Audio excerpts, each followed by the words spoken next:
Manx Radio's Countryside is brought to you by NFU Mutual. Hello and welcome to Countryside here on Manx Radio. I'm Simon Clark. And I'm Kirree Kermode. I caught up with the Southern District Agricultural Show Secretary to see how preparations were coming along for their summer event. I went along to hear a talk, courtesy of the FWAG here on the Isle of Man, and find out the news from the guest speakers who were over judging the Silver Lapwing Award, which Rob and David Cool have been nominated for in the UK. Well, Kirree, quite a few fields of grass which are looking quite good, getting cut for silage and haylage and hay. This sunshine is very much welcome, Simon. It's been a long drag to get to this stage, but it's great to see that the rollers are out getting the fields back into shape. The fields look green, like you say, lush, and it's nice to see the animals enjoying the sunshine. Yeah, and of course, so a lot of preparations will be going ahead. We've been talking about keeping dogs under control during the calving and lambing season. Of course, the TT is just about upon us, so that's another thing that farmers just have to have that little niggle in their mind to make sure the fencing's right and everything, isn't it? That's it. We get so many visitors, and quite often the unexpected is expected at TT week. So yeah, just to be mindful of everybody around the countryside. They're going about their business as usual. But yeah, most farmers will take a bit of a step back and let the visitors get on with it. Well, Rob and David Cool from Ballagorn Farm down the south of the island are one of 5 finalists in the Silver Lapwing Award, which is an award run by the Farm and Wildlife Advisory Group in the UK. And the Isle of Man has a branch of it as well over here. The award is to find out who can balance the environmental side of farming with the commercial side. There were some guest speakers on the island while they were over judging the Cools farm, and that was Chris Butler and Martin Hole. And I caught up with them after their speech to see how their reaction was to the questions asked on the night. I haven't been here before. Absolutely loved it. Beautiful island you're doing. And we've been looking at a stunning farm, judging a stunning farm today, which has been really good. Yeah. And what do you, is there a big difference from what you're seeing since you've come to the Isle of Man on how they're going to sort of work their conservation side into farming compared to the UK and other areas?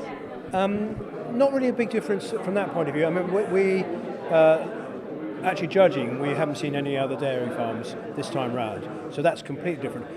But the mindset and the attitude is very similar to what we're seeing in the UK. Different ways of doing it because we've all got different circumstances, different soils. So yeah, it is different, but not the attitude is the same, and we talk the same language. Yeah. And it's great that I suppose it's such a unique place, the Isle of Man, isn't it? It's surrounded by sort of rare sort of breeds of birds in a way that the Isle of Man have got a good reputation for looking after them. Yeah, well, you've got a captive audience, and I mean both from the farming community and from the wildlife, and that has certain advantages because you're not trying to do something across the whole of the UK. You're actually only doing it in a small area, so you can target what you need to do, and it will then be applied to all the farming groups on the island, which I think is a huge advantage. The Silver Lapwing Award, how does that go down from back home where you're from? Yeah, very good. It's like all these things, there are a huge amount of enthusiasts out there, but there's also a number of farmers who are not that interested in it. So you've got to get to the right audience. But yeah, it's been very exciting actually, and the regen that's going on is where my heart is, and that's happening all over the UK and obviously here. And what was your main interest in the farm? And well, basically growing food as well as improving wildlife habitat and biodiversity, trying to do both together. So I'm not a rewilding farmer, I'm a regen farmer, and I'm looking to improve my numbers of birds, numbers of worms in the soil, and also to produce good quality food. And it's interesting that you're not, don't take this the wrong way, you're not the younger side of the farm and family, but obviously you would think that would be more difficult to convince the older generations to change. Yeah, I'm lucky that my son has come home and he's very keen on it as well. I've always been interested. It's something that I've sort of grown up with. I started working with FWAG when I first went home in 1982. Really? Gone Yes. back that far? Yeah. My father, I came home and he'd organised, and I didn't know this at the time, an open day for FWAG. And we had 400 people around the farm, and he disappeared. And he said, "You do it."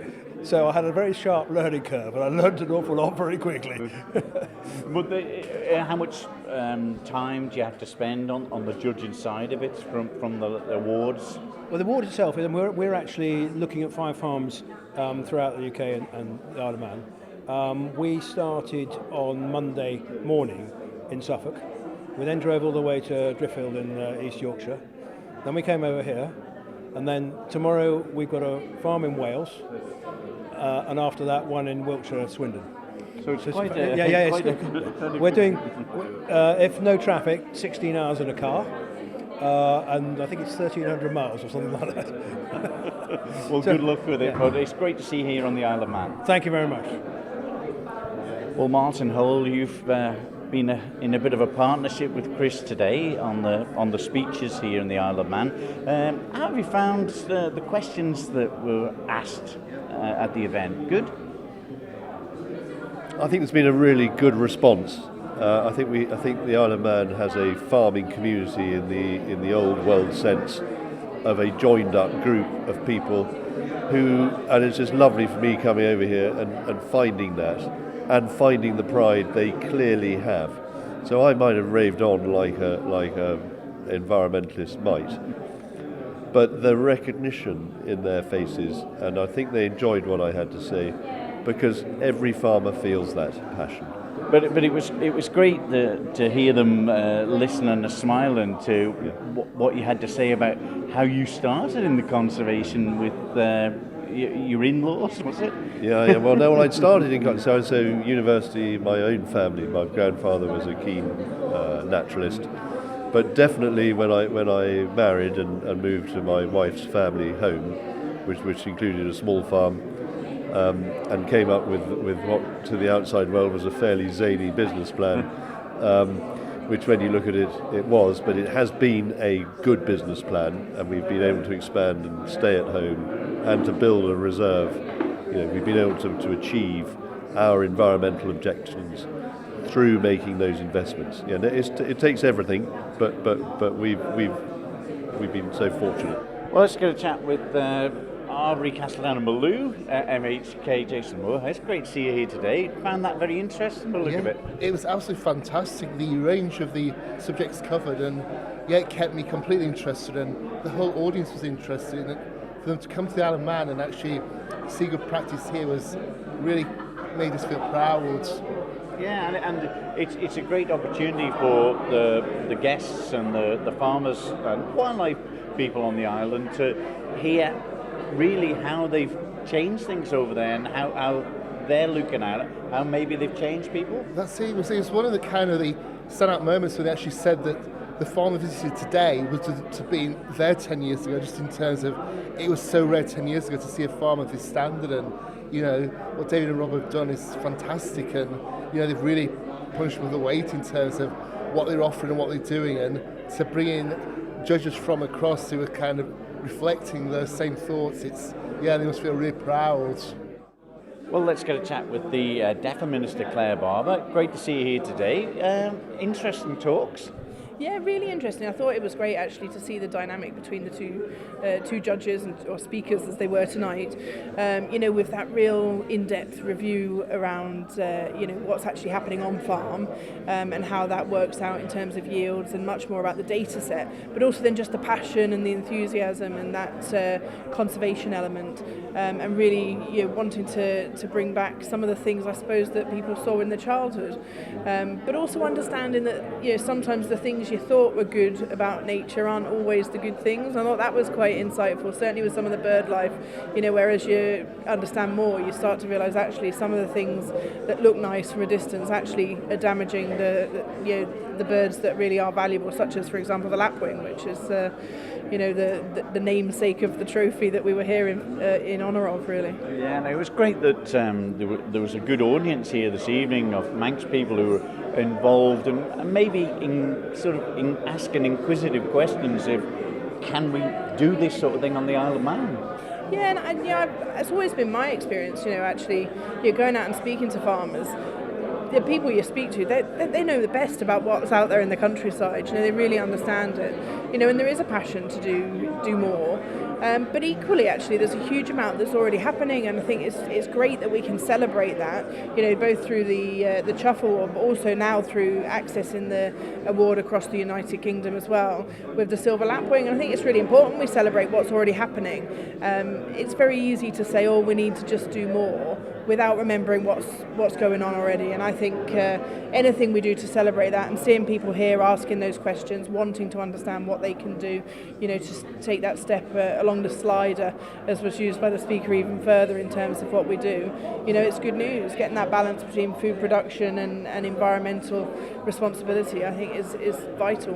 And to hear them mention some of the changes where people were making X amounts of money and stuff, and then when they moved into the conservation side, thinking they were going to get less out of it, they were getting the same or less, but more enjoyment, which I thought was interesting. Yeah, that's it. As you say, it is the other side of it, but also acknowledging that sometimes your yield might drop a little bit, but your input costs reduce as well. So, it swings and roundabouts, I suppose, and it's important to, have the ability to understand how that works on your farm. And I know from talking to farmers, they know best their own area. But anything, I think, conversations like this, presentations, are just great to sort of make your mind think a little bit. What can you do differently, and to start sharing a bit of that knowledge. Well, Chairman of the Isle of Man branch of FWAG, Paul Fletcher. A very exciting evening, plenty of audience participation, and two great speakers.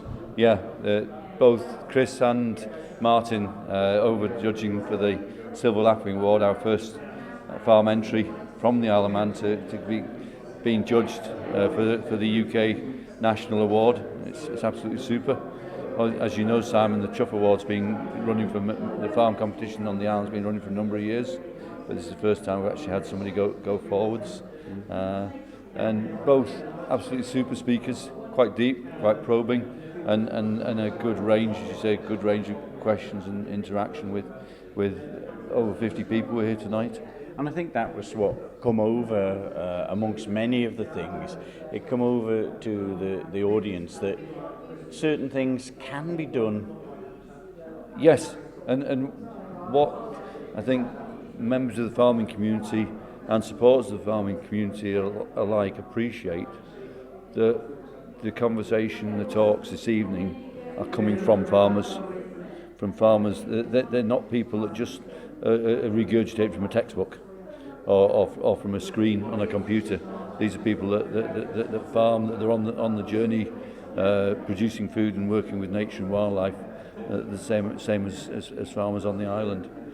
And great representation actually from the two MHKs here this evening, the DEFRA Minister, Jason Morehouse from the south, also Ian Parsons, of course, from the NFU presidency, Chris Neal as well, from the Director of Agriculture. And Scott Gallagher as well was here, yeah. The new CEO in well, not so new now, but the lead at the top of the tree in DEFRA. And it's great to see a range of people. There's obviously a number of the wildlife officers here as well, all with a shared common interest. Well, I think there's a hint of jealousy from other places around the UK and other countries. Only speaking very, very briefly with our two judges, I mean, we shared in the car that the Isle of Man, Andy Cooper did a piece of work. He's in DEFRA now, but he was Secretary for the MNFU for a number of years. Did the piece of work, and globally, the Isle of Man has got more miles or kilometres of hedgerows than anywhere else, around the globe. Wow. That's partly because of our small field size that is cherished and being maintained on the island, partly through the geography, the different types of land occupation and use for hundreds and hundreds of years. But you look at a picture of maybe land down in the fens, and there might be a wire fence there dividing 200-acre fields. On the Isle of Man, 200 acres if our average field size is 5 acres, that is miles and miles and miles of hedgerow, and to every hedge there's 2 sides and a top, and that's all providing shelter, in the winds on the island for our stock, to get out of the wind when they're lambing or calving or what have you. But it's providing that backdrop for nature. We can cultivate our fields, but the hedgerows, whether it's just the plants or the trees that are growing in, they're all providing so much in terms of shelter for insects, for bird life, for small mammals and so on. And it all just is part of nature's balance.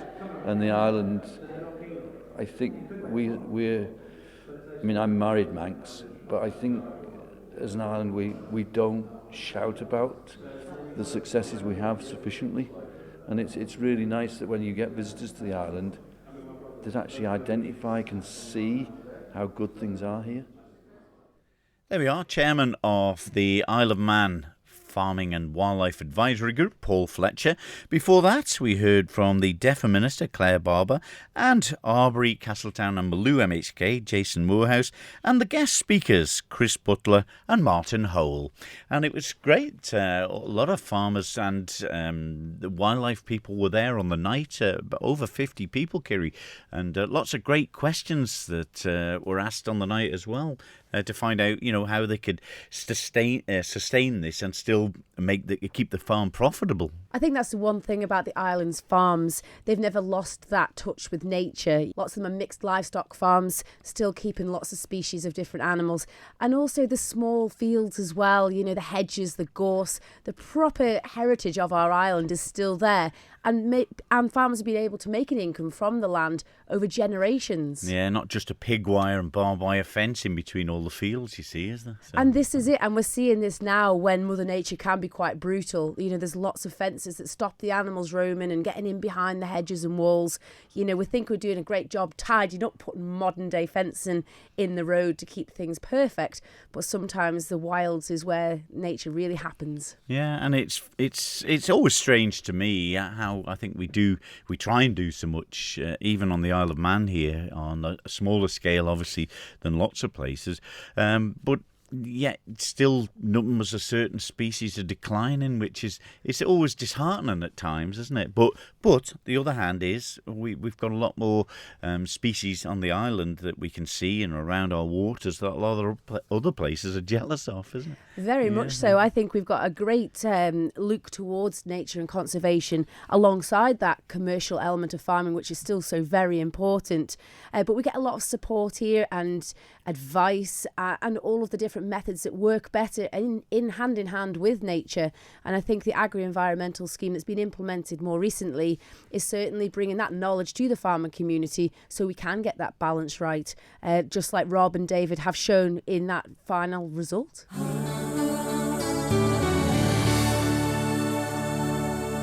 You're listening to Countryside here on Manx Radio with Kirree Kermode and myself, Simon Clark. Well, Kirree, the TT is nearly upon us, as we mentioned, but it won't be long, and I suppose preparations are underway for the Manx Agricultural Shows. That's it. The summer events are just around the corner, and I think with the sun shining, it certainly feels like summer is on its way. A very busy person that I caught up with just at the end of a meeting last week is Zoe Hampton, the secretary from the Southern District Agricultural Show, and I caught up with her to see how preparations were coming along. I think we're just under 3 months to go now, so it's all getting a bit busier now. There's lots of entries coming in, lots of trade stand applications. So, yep, all go. It is indeed. And the catering for this year, I believe that's just closed? Yeah, caterers, they're all filled up. I'm still getting requests, wow. So I put them on a reserve list. So if there is anybody that still wants to come, get in touch, and I can put you on the reserve list for if anybody cancels. It's hard to believe. With it being at a new venue at Orrisdale, it's always having its teeth and problems, Bryony, and finding out and figuring out what works and what maybe doesn't work so well. So how are you feeling and setting up this year? So last year we made some quite significant changes to the 2 previous years. Last year was kind of a dummy one again, so we're having a meeting to actually start plotting out the show field next week, and more tweaks to come again. So come down and see your new show field. It's that accessibility, isn't it? It's just making it safe and enjoyable for everyone that comes through the gate. Yeah, just making it so everyone can get around, and we like a good flow. I feel like someone's once said about it being like a river, so you should go around the bends and just flow. Good flow and easy to find everything that you want to see. This is it. And last year, Zoe, there was some lovely new signs put up of the showground and everything, the layout. Same again this year? Yeah, lots of signs to let people know where everything is and where to go. I mean, we still get people that say, "Oh gosh, I didn't realise that field was there." And I think, well, how can you miss it? Yeah. So we'll have our mainstays, the livestock, the dogs, the heavy horses, the light horses, the vintage tractors. Anything new for this year? We've got the Ossett bikes back again. They're doing quite a big display, and the Vikings are here again, and they've got quite a big stand and some main ring displays. We've got Jonathan Marshall shows coming over from the UK. He's a horse and falconry display team, so he'll be really good. Again, we've got our local dance groups. They love to come. All the kids love to perform and show off. Tractor tug of war. Oh, really? Yeah, tractor tug of war again. That worked really well last year. And the tractor rides, hopefully, maybe the tractor rides are possibly a bigger, longer route, but we'll have to see at our planning meeting. This is it. It was really great last year to see the vintage machinery right through to the modern day machinery and the sheer size difference now and how the advancements have become in agriculture. Yeah, we've got lots of the contracting display. They'll be there again with all the forage harvesters and combines and seed drills, and I don't know what else they brought. Your yards will be empty. Yeah. But it's that volunteers, isn't it? It's the people that make the show behind the scenes. You've got a great committee here tonight. The meeting was full of ideas. It's these people that make it happen. Yeah, it's all volunteers, and I think a lot of people think that the show is like everyone gets paid, but it's all volunteers. We are a charity. So yeah, it's all for the good of the countryside, promoting Manx agriculture, Manx food businesses, and we've got lots of little crafting businesses that come. Yeah, it's just about supporting all of them and getting them out there, and just a lovely day out for everyone to come and see them. And this year, I hear you got a new marquee for the arts and crafts and encouraging the schools to get involved a bit more. Yeah, we've got lots of new competitions, lots of new classes. We've got a growing challenge this year. I'll be putting the details on that on Facebook, where you get an old recyclable container and you plant it up and design like a planter. So we've got that, and hopefully we'll get the schools involved as well. I'm going home and doing that with my 5-year-old. But that is it, Bryony, isn't it? It's getting that next generation involved. Yeah, she likes arts and crafts and things like that. But last year, actually, we just brought some stuff home from nursery and just entered it into the show. We didn't even have to do it at home, just stuff that came home with her at the end of term. So, and that's it. So if you've got some bits and pieces at home, mums and dads, get it entered in the shows. Yeah, when your child comes home with all the stuff, art, recycling, as I like to call it, go through it and see what you can enter. You don't have to even put any effort in then. No, we have a specific class that's like any other craft item or any other art. So if you do come home from school, then just bring it along to the show, and the kids love it. They love getting their prizes, their certificates, their prize money. Yeah, this is it. And it's great to bring mum and dad along to see it on the wall as well, isn't it? Yeah. It's always a very, very popular tent. But also I really like the home produce, the home bakes, the jams, and oh my word, the smell in that tent is always amazing. Yeah, we've got lots of new classes for them. We've got sausage rolls, lemon drizzle. This year's technical challenge is a Swiss roll, if anybody wants to have a go at making one of them. Yeah, and again, lots of entries, lots of classes for flowers, if there's any gardeners out there, garden produce, any cucumbers. We've got lots. Apparently growing tomatoes is very popular now. Oh, okay. So we've put quite a few more classes in for not just generic tomatoes. We've broken it down, so get your tomatoes planted. We planted our peas at the weekend. Who knows? It could be a show winner. Yeah. If I remember to pick them in time. But that's it. It's always a great platform for everything Manx. The local produce that goes on display from lots of the companies around the Isle of Man, the Isle of Man creameries, Isle of Man meats, all of the young farmers, they all want to showcase the very best of local. Yeah, we've got Isle of Man creameries here this year. It's their 90th anniversary this year, so they're putting on quite a big display. Isle of Man meats will be there again. And then in the DEFA Food Producers Marquee, there'll be lots of local, all the smaller producers. Yeah, it's just a great way to find out about Manx agriculture. And it's always quite fun on the Sunday when the young farmers go head-to-head in the cookery competition. Some seriously odd creations there now and again. Yeah, all 4 clubs, they get given a theme of what to cook. I think last year, was it the Jubilee? So we don't know what this year's theme will be, and it's mostly the younger members. My son was in it; he was 12 at the time, and I can't even remember what he made. And can he cook? Of a fashion. It's quite good with an air fryer. They're all the rage. But there's so much more to see than agricultural things, though, Zoe. Yeah, we've got equine, lots of horses. We've got the heavy horses. Everyone loves to come and see the heavy horses. We've got show jumping on the Sunday. Lots of dog classes on the Saturday. You have to enter them, but on the Sunday it's more of a come and have a go. We've got the scurry on the Sunday as well, where you can come and get your dog to have a go at that. Terrier racing, but it's not just terriers, it's all kinds of dogs, so just have a go. That could be quite fun. Yeah, children's sports on the Sunday, that's always a good laugh. They do the tug of war, and yeah, just lots going on. And for you, Brian, you're organising all of the car parks and the show layout, as we've just mentioned. How do you do it? How do you fit it all in? I don't start until the end of May. Every year presents new challenges, especially when we were at Great Meadow, everything had its place and we knew where everything went. Whereas since moving to Orrisdale, it's been more of a, let's just throw the pieces in the air and see where they land. But as we're becoming more established there, we are learning what does and what doesn't work and what fits where. And then if you have feedback, it's always great to hear it. And we can see what we can do to help, basically. And the tickets have gone on sale now, so reach out online. Yeah, tickets are on sale online.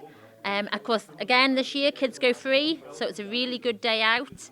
You get your discounted tickets online, so if you buy them before the run-up to the show, they are £8 for the Saturday and £7 for the Sunday, and then on the day it's £9 on the gate, and on Sunday it's £8. So but yeah, there's really good day out. Plenty to see, isn't it? You can spend the whole day there and enjoy it as a family. Yeah, just you can come there early in the morning. You can have a wander around, have some lunch. Yeah, lots of ice cream. Beer in the beer tent. But that said, so preparations are well underway. Judges are all sorted. Yeah, all the judges are booked. They'll be over most of them arrive on the Friday, and they stay for the whole weekend and go back Sunday night or Monday morning. So it must be great to have, for a competitor, for an exhibitor of livestock in particular, to have someone come from the UK to judge their stock. It's really quite up there, isn't it? Yeah, well, lots of exhibitors, they do say that if we don't have a judge from the UK, then they're not really that concerned about entering. For some of them, it does really depend on the judge. And this year, the Manx Locked-in classes, they're always a spectacle to see. Yeah, hopefully lots of entries coming in for the Locked-ins. They're really popular. And the young handlers classes, they're always good fun on the Saturday as well. Yeah, we're getting each year, and we're getting more and more of the sheep young handlers. The cattle young handlers are always really popular, but the sheep gets more and more popular each year. So it could be quite a thing that if your child quite fancies getting involved with agriculture or young handlers or young farmers, they can come along and basically show up and take part. Well, they can, yeah. If they come along to the sheep lines, and there's usually lots of exhibitors there, and then just speak to the exhibitors and just say, like, my child's really, really into it and wants to have a go, and they'll find a sheep for you. the next generation. There we go. That was Zoe Hampton, the Secretary of the Southern District Agricultural Show. Well, we talk about the young farmers and what they do, and it's great that they're trying to involve a lot of the youngsters into the agricultural shows, Kirree.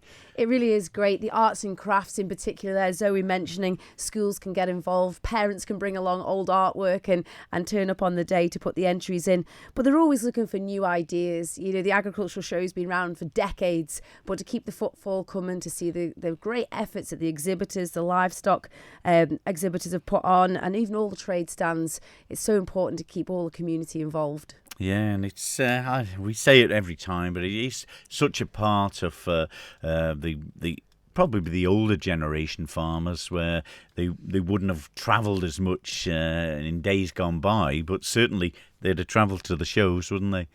A day out at the show is something very special for the older people even now, but even for myself as a young farmer actively involved with showing, it's something really special to look forward to, and it's a platform to showcase the very best of what the island has, whether it be livestock or food, some of the great food producers we have here, or even just go along and taste some of this food as well. Buy yourself a good Davidson's ice cream, who knows? Indeed. That's it for this week's Countryside. Don't forget, if you missed it or want to hear the interviews in a fuller content, then you can download the podcast free of charge from Manx Radio's website, and you can listen to any of the previous Countryside programmes as well. That's it, though. We'll see you next week at 6 o'clock. So from me, Simon Clark. And me, Kirree Kermode. We'll see you then. Bye-bye. Bye-bye.